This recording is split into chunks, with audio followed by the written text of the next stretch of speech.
Salut à tous, c'est Frédéric Delavie. Alors ce soir, je voulais te faire une petite vidéo pour te parler des merveilleux programmes de France Télévisions que nous payons avec nos impôts et de leurs programmes qui vont nous conseiller pour rester en bonne santé. Alors, on avait déjà les programmes culturels, qui étaient des programmes familiaux sur France 3 et France 2. Voilà, nous avions la Drague Race France, qui est un programme familial, qui était une merveille d'éducation pour faire briller la grande culture française et habituer les enfants à voir des spectacles distrayants et qui sait à leur donner des envies de travaux, des envies de boulot pour plus tard, des formations professionnelles pour être drague-rasseur. Donc c'était très intéressant, en plus ça divertit la famille, ces programmes culturels à grande écoute. Maintenant, nous avons bien sûr sur France 2 des programmes pour nous mettre en bonne santé en nous conseillant de ne pas prendre certains compléments alimentaires comme le collagène. Alors je vais vous passer encore un champion du monde qui va vous expliquer, puisque ça doit être un médecin, je ne sais pas ce que c'est, que le collagène, c'est pas bon. Alors vous, les sportifs qui nous regardez, n'en prenez pas, ça ne sert absolument à rien. Et je vais vous expliquer pourquoi il dit d'énormes conneries. Et vous allez voir que la mode actuellement, c'est de dire que le collagène, c'est de la merde, ça ne fonctionne pas. Et vous allez comprendre pourquoi ça fonctionne et pourquoi on en a besoin. Et vous allez voir un peu ce que disent ces gens-là qui déjà vous mettent dans la tête par ce lavage de cerveau que le spectacle divertissant familial, c'est la drague race. Et maintenant, je vais vous montrer un monsieur qui est très drôle, je ne sais pas comment il s'appelle, mais il est vraiment rigolo. Alors, qu'est-ce que dit ce monsieur ? Un complément alimentaire qui ne sert strictement à rien, c'est le collagène. Alors là, il est marqué collagène beauté. On nous fait croire qu'avec le collagène, on pourrait avoir une meilleure peau ou de meilleures articulations. En réalité, c'est faux. Le collagène que vous allez prendre, non seulement il n'est pas absorbé dans le tube digestif, et même s'il est absorbé, car le collagène marin est absorbé soi-disant, vous n'avez aucune preuve que ce collagène va aller là vous espérez. C'est-à-dire que vous n'avez pas de preuve que le collagène ira dans la petite ride que vous souhaitez combler ou alors dans l'articulation qui vous fait souffrir. Donc ça encore, ça sert à rien. Dernier complément alimentaire qui sert à rien, c'est les oméga 3. Bon, on va arrêter là. On va arrêter les conneries, puisque vous voyez bien que ce monsieur est en train de vous raconter que le collagène, ça ne sert à rien, sauf qu'il a oublié de prendre en compte une chose très importante. On va le remettre, je vais me remettre en photo pour vous montrer, un peu pour vous expliquer ça. Le collagène, c'est important, puisque dans notre monde moderne, il y a beaucoup moins de collagène, on a beaucoup moins dans la nourriture, pourtant c'est important. Alors, vous savez qu'on a écrit des bouquins avec mon collègue Gundil là-dessus, et que tous les sportifs de haut niveau prennent du collagène, et ils voient un magnifique effet placebo, donc c'est parce qu'il y a un effet placebo collagène qu'ils en prennent tous, on le sait bien, c'est évident, donc ils sont abrutis ces gens-là. Alors la question du collagène, moi j'ai toujours un ami virtuel, j'aime mon ami virtuel qui s'appelle ChatGPT. Alors, je lui demande, a-t-on besoin de collagène dans notre alimentation? L'alimentation moderne, industrielle, et transformée, contient-elle assez de collagène pour être en bonne santé? Vous voyez que je mets ChatGPT directement sur les rails de la réponse. Je ne vais pas m'amuser à poser des questions qui ne sont pas orientées. Ça s'appelle un biais de confirmation. Les zététiciens m'attaqueront. Mais en vérité, je fais votre éducation pour vous prouver que ces gens de France Télévisions, non seulement veulent vous habituer à des spectacles stupides et vulgaires, qui sont à l'arrière des spectacles pour adultes, pour aller regarder des trans le week-end dans des cabarets en rigolant entre copains de tous les sexes, mais là c'est une honte, et maintenant ils voudraient que vous soyez en mauvaise santé. Alors la réponse de ChatGPT à ma question, c'est la question du collagène dans l'alimentation est tout à fait pertinente, surtout dans le contexte de l'alimentation moderne industrialisée. Vous voyez où est le problème? On ne prend pas du collagène parce que ça va aller dans votre petite ride qui est ici, on prend du collagène tout simplement parce que dans ton alimentation moderne, de nos pays industrialisés, tu en as quasiment plus, donc tu es obligé de te supplémenter. Alors le collagène, qu'est-ce que c'est? Le collagène est une protéine structurelle essentielle, présente dans notre corps. On le retrouve dans la peau, les os, les tendons, les ligaments, les cartilages et même les vaisseaux sanguins. Il assure la cohésion, l'élasticité et la régénération des tissus. Alors le collagène, il fait tous les tissus de maintien de l'organisme et de structure de l'organisme. C'est ce qui fait vos fascias, vos tendons et ce qui structure même vos vaisseaux sanguins et toute la tuyauterie. C'est une structure de maintien relativement élastique et un peu rigide, mais qui a des propriétés élastiques, qui est associée aux structures osseuses pour faire toutes ces structures de maintien. Et ils ont en plus, ce collagène se met dans tous ces trucs-là. Ce collagène va dans ces structures de maintien, les formes, mais ces structures de maintien, qui sont fascia et tendons, sont bardées de capteurs proprioceptifs, donc avec le système nerveux qui vous permet de savoir dans quelle position vous êtes de façon instinctive, grâce à ce collagène bardé de structures de senseurs proprioceptifs. Alors, le corps produit naturellement du collagène, on le sait, mais cette production diminue avec l'âge, dès la vingtaine, ou en cas de mauvaise hygiène de vie, tabac, stress, alimentation déséquilibrée. Et c'est là, on dit où le bas blesse, et c'est là où il y a un problème, c'est que l'alimentation moderne et industrielle, malheureusement, elle est déséquilibrée en collagène. C'est des parties qui n'étaient pas nobles, qui ont été enlevées la plupart du temps. On mange du blanc de poulet pour être maigre, et sans gras, et pour être beau, et pour séduire, si on est une femme, les hommes, ou si on est un homme, les femmes, ou les hommes séduisant les hommes, ou les femmes séduisant les femmes, puisque maintenant, on est dans un nouveau monde drag race, mais on a de moins en moins de collagène. On en avait encore dans les bonbons Haribo, puisque c'était du collagène qui était issu des produits déchets de l'industrie de la boucherie. Donc c'était, après l'équarrissage, on virait les morceaux de peau, on virait les articulations pleines de collagène, et on faisait bouillir tout ça pour récupérer du collagène qui est un liant industriel.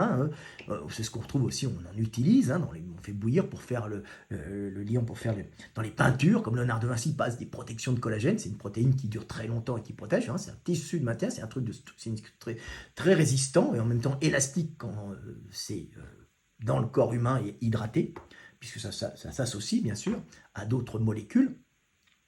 Mais on n'en a plus assez. Alors le corps en produit naturellement. Alors il y a beaucoup de déséquilibre parce qu'on n'en a plus, malheureusement, puisqu'on fait de la bouffe industrielle, à part dans les bonbons Haribo, mais maintenant il y a les véganes qui ne veulent plus en manger, et comme il y a qui ne veulent plus manger de produits animaux, et comme on a aussi les mueslis, on avait du collagène de porc pas cher, donc on l'enlève pour faire du collagène végétal, qui n'est pas du tout du collagène, qui est juste des espèces de gelées végétales qui n'ont pas les propriétés du collagène, qui peut se péter en acides aminés pour venir dans l'organisme, et l'organisme, ton organisme, toi qui me regardes, choisira à ce moment-là les acides aminés dont il a besoin. Et bien sûr, il ne va pas prendre des grosses molécules entières de collagène. Tout ça va être détruit dans l'estomac, après passer dans l'intestin et après passer dans ton organisme. Mais l'organisme sait où choisir. Mais si tu n'as pas les acides aminés essentiels que l'on retrouve dans le collagène, tu vas te retrouver dans la merde, tout simplement. Alors, on continue avec ChatGPT. Je dis, a-t-on besoin de collagène dans notre alimentation ? Alors, il dit oui, mais indirectement. On ne consomme pas du collagène comme tel, qu'il soit directement assimilé. Lorsqu'on mange du collagène, présent dans les alimentations d'origine animale, les os, la peau, les tendons, il est digéré en acides aminés, voilà, coupé tout simplement. Ces acides aminés, notamment glycine, proline et hydroxyproline, sont ensuite utilisés dans le corps pour reconstruire le collagène. Mais oui, mais si tu n'as pas ces acides aminés donnés par le collagène hydrolysé, tu ne vas rien reconstruire du tout. Et comme ta nourriture industrielle, elle n'a pas de collagène, tu l'as bien profond, on le met comme ça, dans ton fion. Pour que le corps synthétise efficacement du collagène, il a aussi besoin de cofacteurs comme vitamine C, zinc, cuivre, silice, soufre, souvent via l'alimentation. Oui, mais comme c'est une alimentation industrielle, il y a certains de ces produits que l'on ne trouve pas. Alors, la vitamine C, on va en trouver assez puisque c'est un conservateur, c'est ce qu'on trouve dans les fruits, un peu partout. C'est un conservateur et un antibactérien aussi. Donc on va en trouver, ça se trouve en général d'une façon importante, mais on est aussi si on n'en a pas, on est dans la merde. On n'en a rarement pas, sauf quand on traverse l'Atlantique en caravelle, et qu'on va avoir pas de vitamine C, et à ce moment-là, on va faire du scorbut, on va avoir les dents qui se déchaussent. Mais bon, c'était autant jadis, alors ils avaient trouvé le système de prendre des fûts avec du jus de citron dedans, on en pressait un peu, on prenait aussi des citrons, ça se conserve assez longtemps, ce qui permettait d'éviter le scorbut et le déchaussage des dents. C'était connu pour ça, les marins perdaient leurs dents. L'alimentation moderne contient-elle assez de collagène? Non, en général. Donc le médecin qui vous parle là, Monsieur Débilos, il vous dit des conneries, puisqu'il vous dit vous n'avez pas besoin, faites des bouillons de poule. Mais qui est-ce qui a le temps de faire des bouillons de poule en revenant de son boulot? Quand tu vas prendre un bouillon de poule de chez Roaco ou Knorr ou je sais pas quoi, une marque industrielle, tu ne vas pas avoir assez de collagène, c'est du sel, des arômes et un ensemble de trucs qui ne vont pas être suffisants pour trouver assez de collagène. Il en faut quand même une bonne quantité.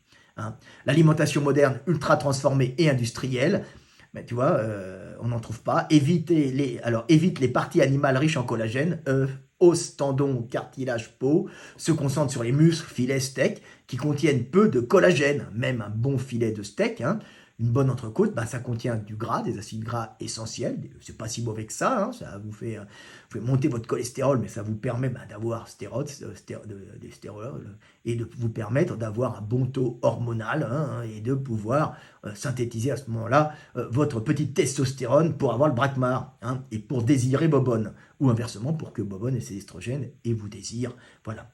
Alors, ils contiennent peu de collagène. Alors, les steaks, maintenant, c'est dans les os qu'on en trouve. Et c'est souvent pauvre en nutriments nécessaires à la synthèse du collagène, vitamine C, zinc, etc. Mais bon, après, on en trouve dans les fruits, mais les fruits sont chers aussi. Alors, contient des additifs et sucres qui peuvent nuire à la synthèse du collagène. Donc, c'est tout le temps bien d'en avoir en rajout. Résultat, beaucoup de gens ont un apport insuffisant en acides aminés spécifiques au collagène et cofacteurs. C'est pour ça qu'on peut en acheter, ça ne coûte pas si cher que ça. Il y a le collagène de chez Nutrimus qui est bien, Fitness Boutique ou autre. Alors c'est les deux mêmes, producteurs de base. Eux, ils vont chercher le collagène chez les grossistes qui récupèrent ça au niveau des boucheries. Alors c'est du collagène de bœuf parce qu'on a une grosse communauté musulmane en France. Mais bon, c'est du collagène de bœuf ou que ça soit du cochon, c'est la même chose. Haribo avant c'était des cochons. Maintenant Haribo c'est du bœuf parce qu'en France on a beaucoup de musulmans. Mais en Hongrie par exemple, Haribo ça va être plutôt du collagène de cochon. Voilà. Alors source naturelle de collagène ou ses précurseurs, bouillon d'os fait maison. Alors t'imagines bien que t'as pas le temps après une séance de muscu de faire du bouillon d'os, ou quand tu rentres de ton boulot de petite secrétaire épuisé, après avoir travaillé les transports en commun bondés, tu vas pas te faire ton bouillon d'os, tu vas pas t'acheter tes os et te faire ton bouillon d'os. Peau de volaille, poisson avec peau et gélatine, on rigole, parce que la gélatine c'est le précurseur du collagène, on fait bouillir tout ça, et après on hydrolyse, on balance ça c'est des grandes marmites où on balance toutes ces merdes, c'est des déchets industriels, de la boucherie industrielle. On balance ça dans des grandes cuves, on fait bouillir ça, et selon la hauteur de la cuve, tu vas te retrouver avec certains produits, donc gélatine, et la gélatine, tu vas la pulvériser. Après, dans de l'air chaud, tu vas la transformer en poudre, un peu comme on fait avec le lait. Et tu vas te retrouver avec de la gélatine pulvérisée. Et après, il y a encore on travaille encore là-dessus pour pouvoir en extraire le collagène. Alors, abats, moins consommé aujourd'hui, mais très riche, mais c'est très riche, mais pas forcément. Les abats, on parle des intestins, pas le foie. Les intestins, oui, parce que c'est tout un système musculaire autour avec du collagène, des tissus de maintien, quand ça craque un peu sous la dent. Dès que ça craque un peu, c'est un peu tendineux, c'est du collagène. Mais le problème, c'est que dès que c'est tendineux, on n'aime pas parce qu'on mâchouille, c'est pas agréable. Alors, les légumes riches en vitamine C, alors ça c'est pour la vitamine C, poivron, c'est pour assimiler le collagène, et graines oléagineux riches en zinc et en cuivre. Alors ça, il te parle des produits dont on a besoin et qui sont absents souvent de la bouffe industrielle. Donc là, ChatGPT s'est trompé, il te parle des produits en général qui font assimiler aussi le collagène. Donc voilà un peu, faut-il prendre des suppléments en collagène? Alors il est sympa, ChatGPT, il te dit, pas obligatoire, mais ça peut aider. Les hydrolysats de collagène, peptides, sont bien absorbés. On le sait, puisque tous les bodybuilders, tous les sportifs de haut niveau en prennent. Et dès que vous en prenez, vous avez un certain âge, vous avez moins mal. Il n'y a que ce médecin de France 2, là, je pense que c'est un médecin, ou un nutritionniste à la mort moelle-neu, un abruti, qui vient vous dire que c'est pas bon parce que lui, il vit dans un monde où il a le temps de faire des bouillons de poule. tu vois. Donc on rigole, tu vois. Non, non, non, il n'y en a pas assez dans la nourriture industrielle, c'est un big problème. Alors, il est utile chez les personnes âgées, sportifs aussi, ou en récupération, articulation, peau, etc. Chez les malades aussi, ça peut être bien, tu vois. Alors, et l'efficacité est modeste, mais documentée dans plusieurs études, à condition que l'apport soit régulier. Ben oui, mais le problème, c'est l'absence de collagène qui nuit, hein, et qui fait que les gens se trouvent, au bout d'un certain temps, avec des années de bouffe industrielle, avec pas trop de collagène. Et même si tu es, par exemple, un vegan, hein, et que tu bouffes des produits biologiques, hein, et ben même le vegan, il va avoir certains acides aminés qu'il va retrouver dans les végétaux, mais il va pas avoir une bonne balance, hein, au niveau des acides aminés parce qu'il n'aura pas ce collagène, hein, il n'y a pas de collagène végétal, hein, que l'on trouve dans, dans la nourriture animale. Et c'est principalement dans les restes des animaux, articulations et peau, que tu vas trouver ça. Donc il a tort. Alors pour vous raconter la petite anecdote que les gens ne connaissent pas forcément, vous avez des stars qui sont mortes pour n'avoir pas mangé, hein, assez de collagène en faisant des régimes minceurs, hein, et c'est un gros problème.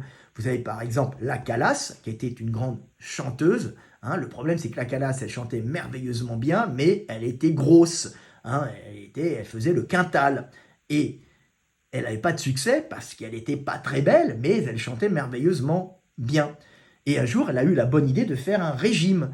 Et elle a fait un régime pendant des années à base de salade, à base de blanc de poulet. Elle mangeait quasiment plus de gras et elle mangeait quasiment plus de collagène. Et du coup, elle a fait une carence en collagène. Et comme le collagène, ça structure tous les tissus de maintien de l'organisme, les tendons, les fascias, mais aussi les cordes vocales qui sont des structures faites en partie de collagène et qui sont là pour vibrer quand vous parlez, communiquer et chanter au passage. Donc elle a eu une détérioration de ses cordes vocales à cause de son régime sans collagène. Et elle a fini déprimée, elle a continué son régime et elle a fini... elle en est morte puisqu'elle a fait une dépression et elle a même eu une dégradation de ses vaisseaux sanguins et elle a fini morte, quoi. Détruite par ces régimes. Alors, nous avons beaucoup de culturistes qui aussi meurent indirectement, hein, puisque c'est un peu mon milieu, par les carences en collagène, hein, alors maintenant, ils en font plus parce qu'il y en a plein et tous en prennent, mais à une époque, on faisait des régimes drastiques pour avoir la peau pas plus épaisse qu'un papier à cigarette, comme on disait, pour gagner dans les concours. Et on faisait des régimes terribles, on prenait plus que des protéines et du riz pour avoir les briques pour construire des muscles, hein, et pour pouvoir avoir et pour pouvoir avoir un minimum d'hydrates de carbone pour s'entraîner, sauf qu'on en oubliait le collagène qui est fondamental, et les types faisaient de graves carences en collagène, et donc ils fragilisaient toute leur structure, c'est-à-dire leurs tendons. En plus, ils étaient au régime, des fois avant les concours, ils buvaient beaucoup moins pour être secs, tout ça, pour avoir moins d'hydratation dans l'eau, moins de rétention d'eau sous la peau et paraître balèze. Mais t'imagines qu'avec du collagène en moins, dès qu'ils faisaient un effort, moins d'élasticité dans les tendons, ils prenaient un peu lourd par égolift, comme on dit, par orgueil, hein, et ils pétaient. Alors ça pouvait faire des petites déchirures des fascias au niveau des muscles, ce sont les fascias qui se déchirent, ou des arrachements tendineux, et les carrières, elles partaient, il n'y avait plus de carrière, on était brisé par le régime et on avait été brisé par la carence en collagène qui vous avait fragilisé. Alors si c'était que ça, il y a aussi les produits, hein, qui prenaient aussi, hein, la testo et tout, qui vous demandent de consommer encore plus de plein de produits, hein, de plein d'aliments que vous trouvez dans la nature, dans une alimentation normale, mais que les gens ne trouvaient pas, s'ils sont culturistes, hein, bodybuilders, ils continuent quand même à bouffer de la bouffe industrielle comme leurs copains. Sauf qu'ils enlèvent le gras, le sel et les sucres rapides. Mais ils restent sans collagène. Alors, quand tu te pètes un muscle, ça va, mais si tu pousses lourd et que tu as des mauvaises artères parce que tu manques de collagène, tu finis avec soit un problème cardiaque, hein, au mieux une petite artère, une petite coronaire qui pète, et là c'est l'intervention et on essaye de te sauver comme on peut, le doc vous en parlera, soit un accident catastrophique avec une artère plus grosse que le cœur qui pète, ou une rupture, comme on a déjà vu, d'une grosse artère quelque part, comme souvent le rupture du pont de l'aorte. Là, il y a une pression énorme, hein, et ça déforme ta grosse artère qui sort du cœur, et elle pète, et tu fais une hémorragie interne, et tu meurs très vite. C'était arrivé, ça arrive c'est arrivé à beaucoup de strongmen aussi, ça peut arriver à des culturistes, c'est assez rare, mais ça peut arriver, hein, parce que il y a une détérioration due aussi à la testo et aux produits qui vont changer, qui vont modifier la structure des tendons, des fascias et même des vaisseaux sanguins, et en plus un manque de collagène qui va fragiliser tout ça. Donc c'est très intéressant de comprendre que le collagène, c'est quelque chose de fondamental, et éviter d'écouter les cons. Et malheureusement, nous payons sur France 2 des incultes et des spectacles, je vous les remets encore, pour vous apprendre à aimer la France et sa grande culture, voilà, et aimer aussi, et aussi ne pas se supplémenter en collagène. Voilà, c'était Fred Delavier, je vous aime, et paix sur terre mes frères et sœurs.